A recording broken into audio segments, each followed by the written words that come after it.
नमस्ते दोस्तों। अगर आप अपने जीवन में आलस को दूर करना चाहते हो तो ये वीडियो पूरा देखें। मैं गारंटी देता हूँ कि आपकी आलस जरूर खत्म हो जाएगी। बस ये वीडियो को लाइक और सब्सक्राइब करना ना भूलें। आलस्य की वजह से अच्छे अच्छे अवसर भी हाथ से निकल जाते हैं। जीवन में अगर कुछ हासिल करना है तो सबसे पहले इस बुराई को छोड़ना होगा। आलस्य से नुकसान कैसे हो सकता है, इस संबंध में एक कथा प्रचलित है। कथा के अनुसार पुराने समय में किसी आश्रम में गुरु अपने शिष्यों के साथ रहते थे। गुरु बहुत ही विद्वान थे। उनका एक शिष्य बहुत ही आलसी था।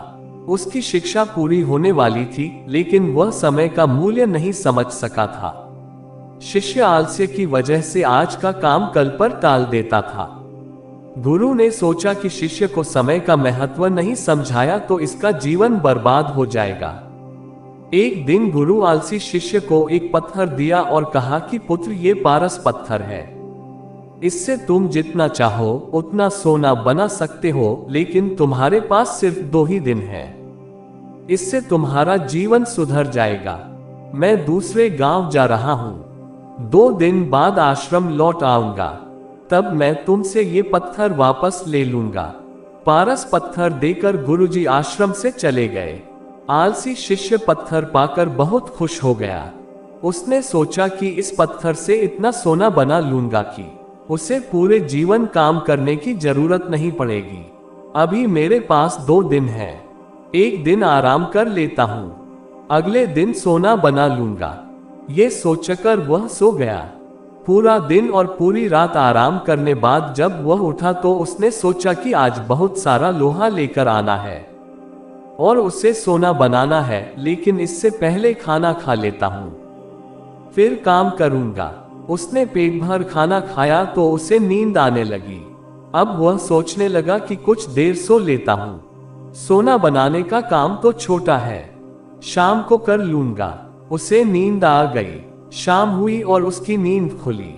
सूर्यास्त हो चुका था। जैसे ही शिष्य उठा तो उसने देखा कि उसके गुरु लौट आए हैं। गुरु ने शिष्य से कहा कि अब रात हो चुकी है, 2 दिन पूरे हो गए, इसीलिए अब वो पत्थर मुझे लौटा दो। पत्थर देते समय शिष्य को अपनी गलती का एहसास हो गया। उसे समझ आ गया कि समय मूल्यवान है, इसे आलस्य से बर्बाद नहीं करना चाहिए। इस एक बुरी आदत की वजह से कई बार बड़े बड़े अवसर भी हाथ से निकल जाते हैं, इसीलिए आलस्य को तुरंत त्याग देना चाहिए। एक बार की बात है, गौतम बुद्ध अपने ध्यान में बैठे थे कि वहां पर एक आदमी आया। ये आदमी अपने आलसीपन से बहुत ही ज्यादा परेशान था।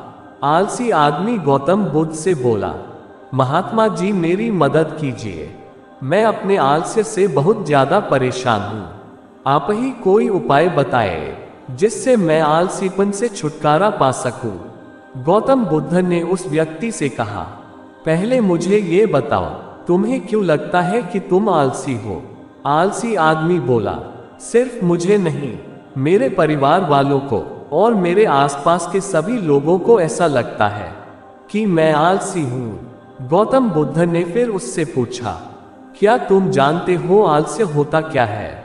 आलसी व्यक्ति बोला, नहीं मैं नहीं जानता, किंतु मैं इतना जरूर जानता हूं कि आलस्य बहुत बुरी चीज है। इसकी वजह से मुझे बहुत नुकसान हुआ है जीवन में।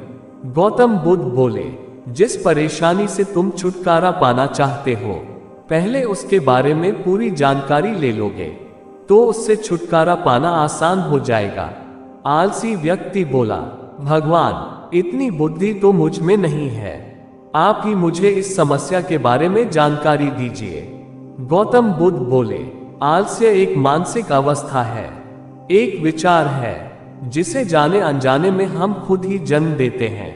आलस्य 2 मूलभूत कारणों की वजह से ही जन्म लेता है, एक है शारीरिक और दूसरा मानसिक। शारीरिक कारणों में पहला कारण है गलत तरह का भोजन। हम सभी जानते हैं कि हमारे शरीर को भोजन से ऊर्जा मिलती है और यह ऊर्जा सजीव चीजों से मिले तो अच्छी, यानी कि प्राकृतिक रूप से जो हमें भोजन की वस्तुएं प्राप्त होती है, उनसे अगर यह ऊर्जा मिले तो हमारा शरीर इससे अच्छी ऊर्जा प्राप्त करता है। इससे उलट यदि हम निर्जीव वस्तुओं से ऊर्जा प्राप्त करते हैं तो ये हमें आलस्य की ओर लेकर जाती है। दूसरा कारण, हमारी शारीरिक गतिविधियां भी हमें आलस्य के चंगुल में फंसा सकती है। गौतम बुद्ध ने आलसी व्यक्ति को अपने शिष्यों की तरफ इशारा करते हुए कहा कि देखो, इनके चलने फिरने बैठने के तरीकों में तुम्हें कुछ अलग नजर आ रहा है।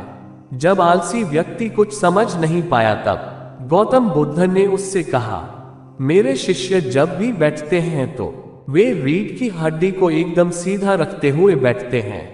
चलते हैं तो उनके दोनों पैरों के बीच अच्छे से संतुलन बना रहता है और जब वह सोते हैं तो उनका शरीर एकदम शिथिल रहता है। ऐसा करने से उन्हें रात्रि में एकदम सही तरीके से नींद आती है।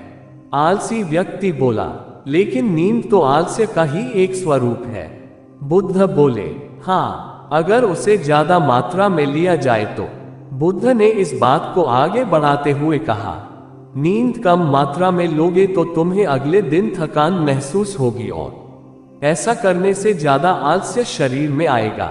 नींद ज्यादा लोगे तब भी यही परिणाम होगा। इसलिए नींद को ना ज्यादा ना कम, एकदम सही मात्रा में लेना अति आवश्यक है। आलसी व्यक्ति बोला, हाँ, ये तो मैंने भी अनुभव किया है। बुद्ध बोले, अब मानसिक कारणों के बारे में जान लो। मानसिक कारणों में सबसे पहले हैं हमारी पुरानी गलत धारणाएं। अक्सर ऐसा होता है कि हम पहले जिन कामों में असफल हो चुके हैं, हमारे अंदर ऐसी भावनाएं बन जाती है कि हम उस काम में हमेशा असफल होते रहेंगे, जिस वजह से हमें उस काम को करने में आलस आता है।